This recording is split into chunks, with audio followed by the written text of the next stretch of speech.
Welcome, Garden Gems, to my channel, The Determined Gardener.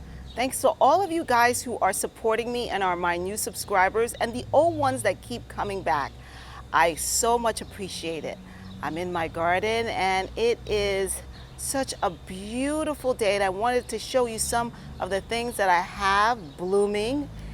I have mostly lilies, and you can see this one is a nice, gorgeous one. So it's still early in the morning, only about 7 o'clock, so the sun hasn't come out. But unfortunately, the blooms haven't bloomed yet. But this is one that I'm showing you. It's just so beautiful. It's one of my favorite lilies in the garden. I'm gonna pull out and show you the ones that are still haven't opened. This beauty you're looking at is called Cosmic Struggle. It is so beautiful. Now, if you have this variety of daylily in your garden, you know it starts off just kind of solid with a yellow throat. But then, once it ages, it turns into a more really unique type of looking daylily. And this is what I'm talking about right here. It turns into this. So really quite unique. You can see it has more ruffledness around it as opposed to this. It's a little bit more solid. So be aware that if you do get Cosmic Struggle, which is beautiful in the beginning, it will start to look like this. But again, it is so striking. This is the season of daylilies. If you know anything about daylilies, they are prolific bloomers, but what comes with that is that their flower only lasts for a day. So hopefully this will stay a little longer, as well as this. But you can see right below there are some petals that have fallen, and if they have fallen, you want to clean them up as soon as possible, because they will just harbor insects in your garden. And here you're looking at my Asiatic lily. This one is another beautiful one that I got. Now, unlike the daylilies, these petals will all fall off and it'll leave just this stem right here. Once it does that, you want to just break that off, because then all that energy will be going to this stem, and you don't want that to happen. Unlike daylilies, the bloom just falls off. You pick it up, you put it somewhere in the garbage or in the compost, and the daylily reblooms. Unlike this one, you have to actually get rid of this, because if you don't, then all that energy will be going to the plant. If you don't, all that energy will be going to a seed, and you don't want it to be going to the seed. You want it to actually be going to the plant for next season. Some Asiatic lilies can grow as tall as 3 feet. This one is about 2 feet tall, and it's right next to my daylily.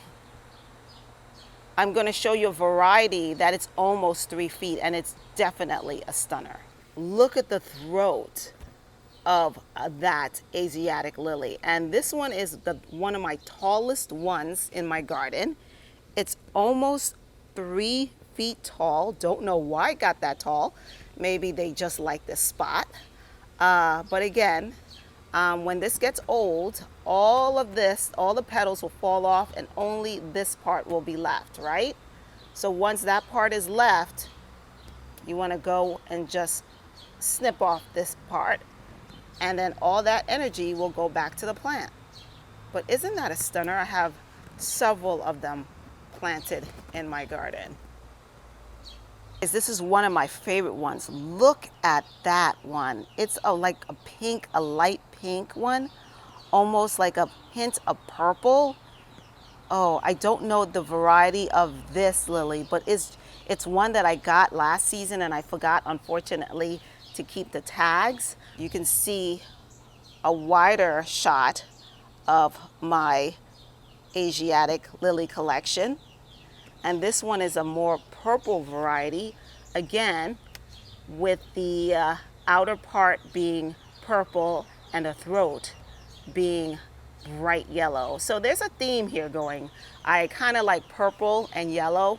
I think it matches really nicely, so I get a variety of hues in that type of color. This one's a red one, yes. I didn't know it was a red one when I got it, I have to admit. If anybody in the comment section knows what variety of lily this is, just let me know, but it is a deep red. But I decided to keep it because it is just so pretty and unique, and it's striking from afar. So, I mean, not the best color scheme, but still, I mean, if you were looking at that, where would your eye go, right? Your eye would go to that. So I don't think I'm going to be removing that anytime soon. Or maybe I'll just put it in a different location. You're looking at my blue chip butterfly bush. It's a compact variety of butterfly bush. If you know anything about butterfly bushes, you know that they can get quite tall and kind of out of control. But the reason why I got this one, it's compact. It grows no more than 3 feet, and you can see the florets, beautiful florets on this really nice small hedge. So it's almost in full bloom. It still has some more to produce, but I'm really happy with this. Moderate watering, with all mostly butterfly bushes come with moderate watering. And you can just see it's just giving it its all. And right next to the butterfly bush is this blue star juniper. I've had that for about 3 years. It's a slow, very slow grower. So I like the fact that it's nice and compact. It's an evergreen, right? So it stays this color. It has this silver hue to it. So I just love the fact that it's not just this plain green, but it's a silver hue that gives this like really brightness to it. This is a new star of my garden, chocolate hydrangea. I saw this in one of the big box stores and I just could not resist the color of this hydrangea. It's a dark, almost chocolatey, reddish color. I mean, I really do like the pinks and the blues, but this one was just different, and I just had to get it. It's a mophead variety, so it grows on old wood. Right now it's in a pot, so I'm gonna keep it in a pot, but you can just see it, nice green, sturdy leaves. Besides the color, I just love how big the heads are. Look at my hand compared to the head. It is almost as large as my hand, and this one is even larger. So, I mean, it is really a stunner. My strawberry vanilla hydrangea is just starting to bloom. We've been having really cold a summer here. So if you're watching in another part of the area, I know like somewhere in the west, they're sweltering. But here in the northeast area, it's been a little cold. So it's affecting our flowers and the blooming time a little bit. But you can just see how big that hydrangea is. The strawberry vanilla, I got this one about 3 years ago, and it's about almost close to 3 feet tall. When it's in its full glory, it has a cone shape, right? Cone shape, and then part of it is white, and then the other part is like a creamy pink. It is absolutely beautiful. So if I have a picture